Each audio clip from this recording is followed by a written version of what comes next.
I'll let my parents live in this house. You can't even cook, so leave lol, Mark said to me with a grin, like he was proud of himself. I was so shocked I couldn't even respond. There is no way I would let my parents live in my house and then try to move in with my in-laws without my permission, and try to kick me, the owner of the house, out. I've been bothered by Mark's bossy attitude for a while, but now it's really upsetting. I can't keep living with Mark if he keeps acting like this. I've decided that Mark needs to face consequences. My name is Sarah, and I'm a housewife in my 40s. I live with my husband, Mark. Mark is a house husband. He doesn't work but takes care of the housework because I have a job. I work to earn the money we need. All of this is to have a stable life with Mark, but it feels like my efforts are pointless. Mark has a very controlling personality. It's not that I think there's anything wrong with being a stay-at-home husband, or that men should always work, but even though he's not working, he acts like he's the one in charge and is protecting the house. Out of the blue, Mark would say something like, "I'm so tired today, I want some ice cream, go buy it for me," while lounging in the living room at 11 p.m. The convenience store isn't far, but after a hard day at work, I was exhausted and annoyed by his demanding attitude. "Why don't you go get it yourself? It's just a short walk to the store," I replied, sounding harsher than I intended. That's how much Mark's behavior irritated me. When I refused, Mark chuckled and said, "You think that's how you should behave? You never know what will happen if you upset your husband. He always acts like he's the man of the house and deserves respect because of it." Honestly, I'm fed up with Mark acting superior and expecting respect just because he's the husband. Every time he behaves this way, I feel more and more frustrated and unwilling to deal with him. At that moment, I realized that if I kept dealing with Mark on top of my already stressful job, my stress would become unbearable. So I said, "I'm really tired. I'm sorry, I'm going to rest in my room." But Mark didn't like my response and stopped me, saying, "Wait, what's with that attitude towards your husband? I could kick you out right now if I wanted to. Do you think it's alright to upset your spouse like that?" He looked angry. Who does he think he's kidding, acting like the boss when he doesn't even work? He can upset me whenever he wants, but heaven forbid I upset him. It's just like a child's tantrum. "I'm sorry, but I'm really exhausted. Please understand," I said with a forced smile, not wanting to talk anymore. Mark sighed deeply and muttered, "You're such a disappointment as a wife." At this point, I didn't have the energy to argue, so I just said, "I'm sorry," again and went to my room. Day by day, I was worn down by Mark's overbearing behavior, but I didn't have the energy to confront him about it. That's how exhausted I was. Then one day, I caught a bad cold. The doctor said it was a stress-induced fever, and the first thing that came to my mind was Mark. I was so sick that I couldn't move, so I took a day off from work and could only lie down in bed. When I told Mark about my condition, he snapped, "A cold? That's just an excuse. Go to work, you're useless." His words seemed to make my fever spike even higher. He added, "I won't be taking care of you. This is your mess, deal with it." So I was left alone in my room, moaning from the fever. There were no ice packs or anything to help. I was too weak to prepare anything for myself, and I didn't want to face Mark again for fear of more verbal abuse. My temperature reached 103 degrees Fahrenheit. The fever was so high that my body was drenched in sweat. I couldn't even get up to change my clothes, even when they were soaked.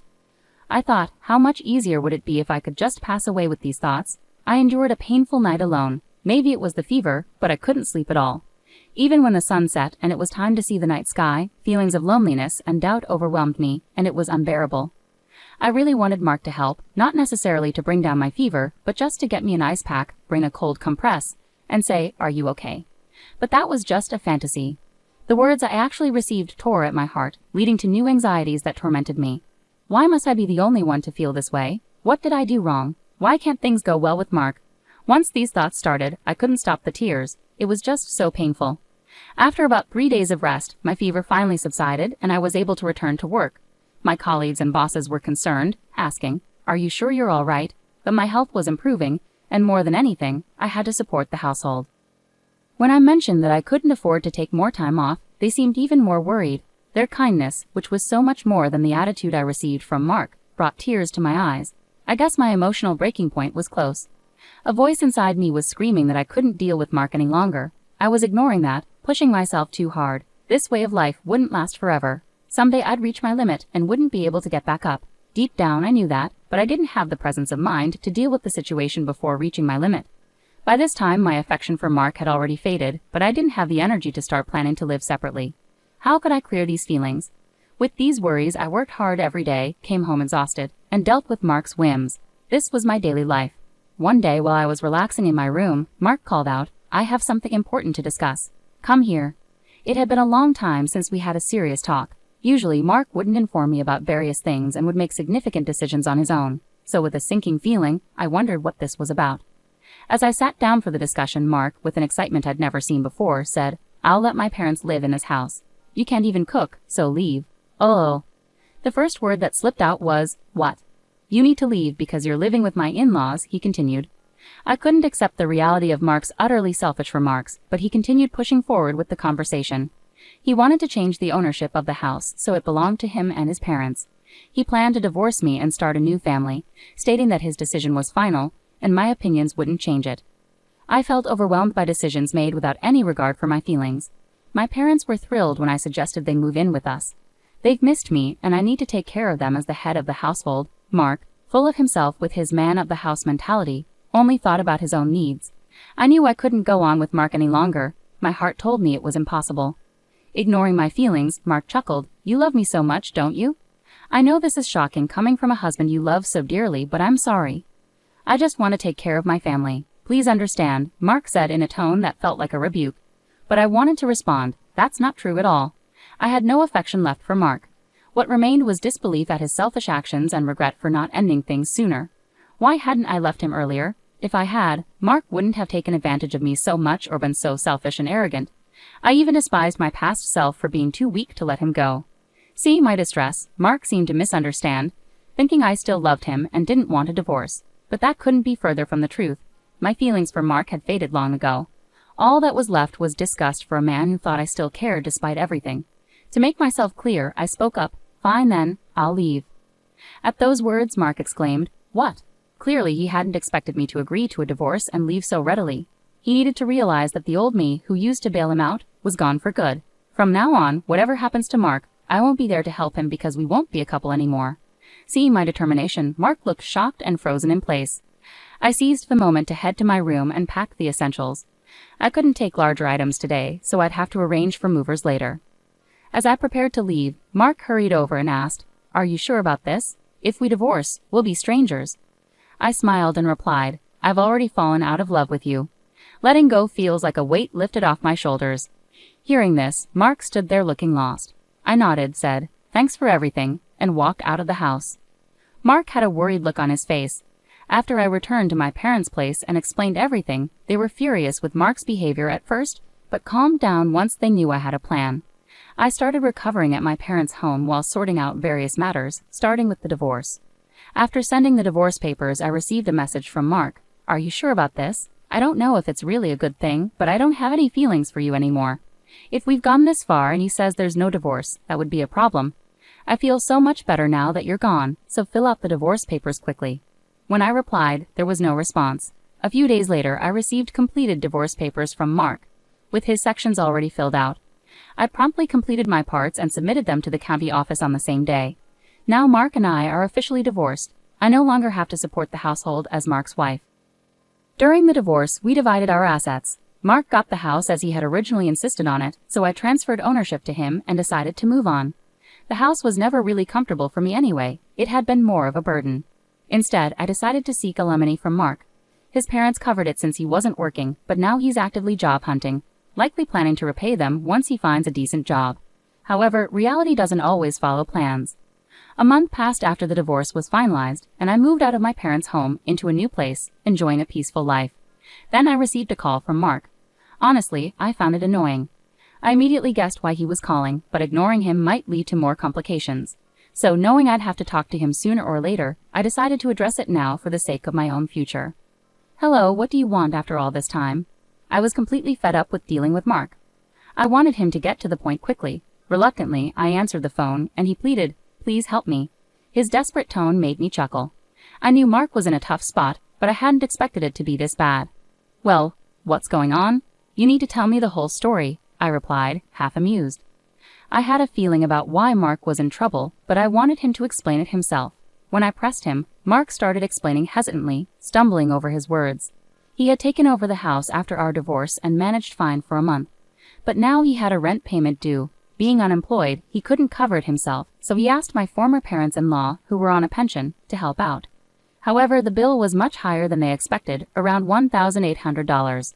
There was no way they could afford that on their fixed income. My former in-laws were furious, insisting, "This isn't what we agreed to." They laid the blame squarely on Mark. Lost and uncertain, Mark called me in tears, asking for help. "I didn't realize the rent would be so high. The place is a mess now. What are you going to do about it?" Frustrated, Mark was now blaming me. It was true I hadn't mentioned the rent specifics earlier, but it was Mark's own folly to take over the house without knowing its monthly costs. He had treated me like an outsider and pushed me away, and now he was facing the consequences of his actions. Despite this, he couldn't accept responsibility and instead reached out to me for help. I couldn't help but sigh at his audacity. Ignoring my feelings, Mark continued urgently, "Please, I need your help. We can't keep going like this. I need you." His desperation was clear in his voice. They must be feeling incredibly trapped right now. The rent due date had likely passed, meaning they might already be behind. The landlord of that house was known for their short temper and strict policy on rent payments. I remembered being warned repeatedly when I rented the house, never be late with the rent. If they missed a payment, they were in for serious trouble with the owner. Mark had met the landlord a couple of times and knew how intimidating they could be. He must have been desperate when he called me for help. "Please just cover the rent for 1 month. I don't have anyone else to turn to. You still care about me, right? If someone you care about is in trouble, you should help them out," Mark pleaded, his tone still self-centered. "My feelings for you have long since faded." I wanted to say those words, but I held back and replied coldly, "I'm sorry, but I don't have any obligation to help you. You were the one who cut me off. Now you expect me to assist you when it's convenient for you? That's not fair." Mark defended himself. "Please don't be so cold. I really can't handle this alone. Whether you still love me or not doesn't matter now. We were married once, right? Can't you help me out just this once?" "No, you were the one who left me. Even before that, my feelings for you had already cooled. It's been a long time since I stopped loving you." When I heard Mark's dejected voice on the other end of the phone saying, "I can't believe it," it struck a chord deep within me. For so long, I endured everything. Even when Mark was selfish, took me for granted or mistreated me when I was sick, I stayed by his side, hoping to salvage our marriage. I worked tirelessly for the life we had, but this was the outcome. Why hadn't I left sooner when my love for him faded? Why didn't I distance myself earlier? These regrets flooded in, mingling with the anger I felt towards him. Mark never truly faced me. He never showed real concern, never protected me, and never embraced the idea of navigating life together as a team. All this time, he treated me like a maid, a mere money-making machine. Each time he acted this way, he seemed oblivious to my suffering. Yet now, despite all this being a result of his actions, he came pleading for help as if he were the victim. His self-centered attitude was repelling. "Please help me. I'm begging you. What about getting married again? Let's start over properly this time. I promise I'll never push you away again," Mark proposed, desperately. I couldn't help but chuckle bitterly at Mark's desperate suggestion. "Remarry you?